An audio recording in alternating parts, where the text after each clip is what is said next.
House to Home, presented by Remax Diamond Realty. Okay, everybody, House to Home is here. Gina is off traveling. Gina, for once, is traveling, so that means I have Liz all to myself here, as do you. And Liz, thank you for sharing your opinion and your wisdom and your insight on a very interesting topic. Because for those of you who are fans of Nestor Locanto's show, The Hub, he had Rear Admiral Greg Huffman on. He is, of course, the commander of Joint Region Marianas, and he talked in part about what the military is proposing or may have plans to do with military housing. And, Liz, this isn't a brand new idea as far as, being able to provide housing off base for military personnel, because that's a very, very popular thing to do now for those brothers and sisters of ours who serve in uniform. I'm curious for you, since you've been through this before, what tends to be the realtor community's reaction to plans of that nature? And typically, what is the impact on the market that happens?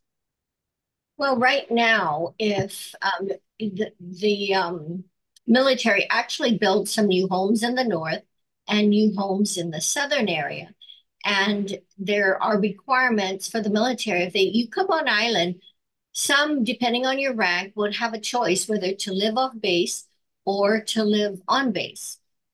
So some do have the choice. However, if the ratio of occupancy is low, they may require military personnel to occupy the homes on base.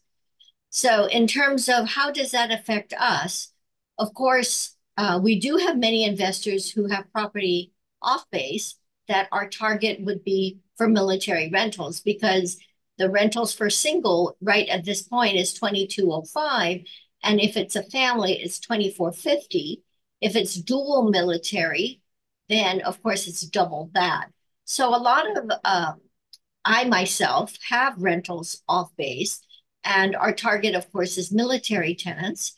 So many do have that, especially the investors. And if I know in the talk, they talked about partnering and building housing strictly for the military tenants, or possibly to include the civilian community.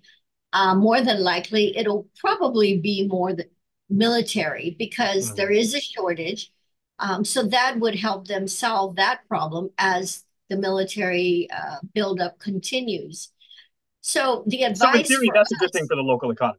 it's good. But if I'm renting to military tenants and they have more than enough on base, then the possibilities of my renting my property to a military tenant would be diminished.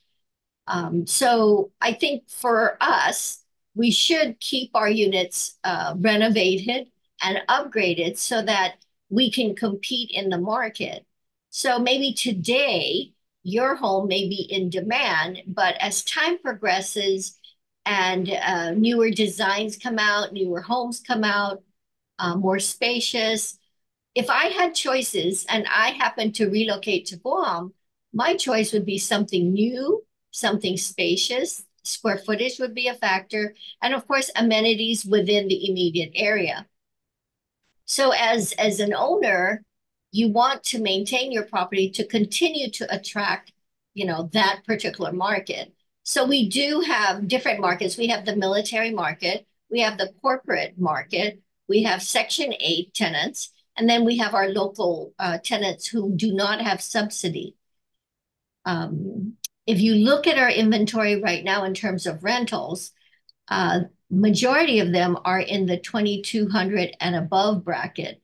There are a few that are below that. But again, if you're an investor and you want a tenant, you're going to have to figure out which market do you want to target. And this is not a new thing again, because because the cosmetics of your house, or like you said, a design decision that was made when the house was built, that changes over time. Aesthetics. The only thing guaranteed with aesthetics is it will change to keep up with the times, right? So if you have a house, or say, like, for example, for me, right, if I have a piece of property right now and I would actually list it on the market, and it's designed, and say it was designed in 1989, it looks like a very 1989 house, right? I haven't touched it, I've maintained it and I've property managed it. But if I would like to modernize my property or get it to have a certain motif or visual appeal, such that I could capitalize on military customers and everything, what would you suggest like I do? Because I mean, there's above ground pools or circular staircases or track lighting and everything like that. I mean, that's all trendy, but how would I have to make Well, myself? as an example, you may have a kitchen and you have the wooden laminate countertops. Mm, So if you're going into the newer homes right now, you either have a quartz countertop or you have a granite countertop. Just the other day, I was talking to my mom because growing up, my mom used to rent her rental property. She used to rent to the military, but this was in the 70s. And I was telling her, hey, mom, you would not be able to rent those type properties today because time has changed. And the property she was renting at that time to single military were two-bedroom units, 800 to 900 square feet. That has changed. Right now, your two-bedroom in an apartment could be 1,000, sometimes 1,200 square feet. And then the modern look, of course, granite, quartz counter, or a hard surface, of course, because now the designs, it's interesting, they've come up with concrete designs for countertops and they've made it look like it's quartz or granite, but it's hmm. concrete. And they're really nice. And there are people out there who actually do that. Like the Uh, stainless steel refrigerator. I remember when that shifted from, the old school. Remember, Liz, like the Frigidaire that like my grandmother that's had. right. When my That's right. nana's Frigidaire moved to like the now stainless steel refrigerator, everybody's got that was a thing that everybody had to have. Yes, exactly. So you have to match the stove and the refrigerator. Stainless steel is very popular. Again, matching the motif of your kitchen, how you design it. But even if you have a small, we've seen smaller square footage homes that were designed, they redesigned it to make it very appealing. And we refer to that as quaint and cozy, but the design is very appealing that you can probably get a tenant quickly. Okay, now here's the thing. Now let's go in the other direction if we can, Liz. What are the things about houses on Guam that never go out of style? These are the things that will sell to any market, local, military, corporate, like you said, They Section 8. refer to that as sustainable design, Yes. a sustainable design I'm where, thinking like a sliding door, a sliding glass door where you can see the sunrise and sunset. That's a big one for me. yeah, I mean, every occupant is different in terms of their taste. I mean, when I go home, I have all the windows, all the shades drawn so that I have that spectacular view. And some people don't like it too bright. So every taste is different. Every design is different for people. What do we say? There's a lid for every pot. There's always something that would fit. Okay, let's go So play a game real quick before we end, right? Okay, I'm gonna throw out just a number of things, trends that have been, and just give me a thumbs up or thumbs down on whether this is still, if it's a faux pas or whether it's still in vogue. Right? Okay, gazebos. if you have a big yard, it'll work. So that's kind of Barbecue. thumbs up, right? Yeah, I would say, Okay, especially if it's tastefully designed. okay. What about Venetian blinds? Venetian blinds is changing. Now we have People just those tint their blinds. windows. Yeah, right. The latest design now are the shades that come up, and then you have a automatic switch that pushes up and pushes down, Well, and that's then good there are because that ones chain with I could this. never figure out. Yeah, and then they have the slats where you can open it up where you can have a view or the light brought in, or Hmm. you can move the slat so it dims the room. Hmm. So those are fairly new now. Okay, well, what about waterbeds?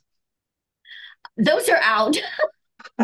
I used to have a water bed when we were raising our children, but and the kids loved it, but I have not seen a water bed in a long That's true. time. Okay, So those are out. final one, because again, I was born in the mid 70s, right? Uh, what is this? Are you thumbs up or thumbs down these days in terms of Guam property value with a pool, either above ground or below ground? I don't know anybody with a pool in their house anymore. They have Well, community pools, but not their own pool. there still are pools, and I would say it's still thumbs up. Okay. But if you're a tenant Again, it would depend because pools cost for maintenance. Yeah. There are monthly fees associated with maintaining it, either whether it's a chlorine pool, or the salt pool, which is more healthy and it's medicinal, they say. It's better for your body to have one of the salt pools. But both, either way, there's maintenance required. And of course, there's safety issues if you have little ones. So again, it just depends on the family. Well, some things to think about as you prepare your home for the coming military buildup, and how you could possibly make money off of our friends by putting your house on the market and getting the most for your investment. So Liz, thank you as always. Thank you, Jason. House to Home, presented by RE/MAX Diamond Realty.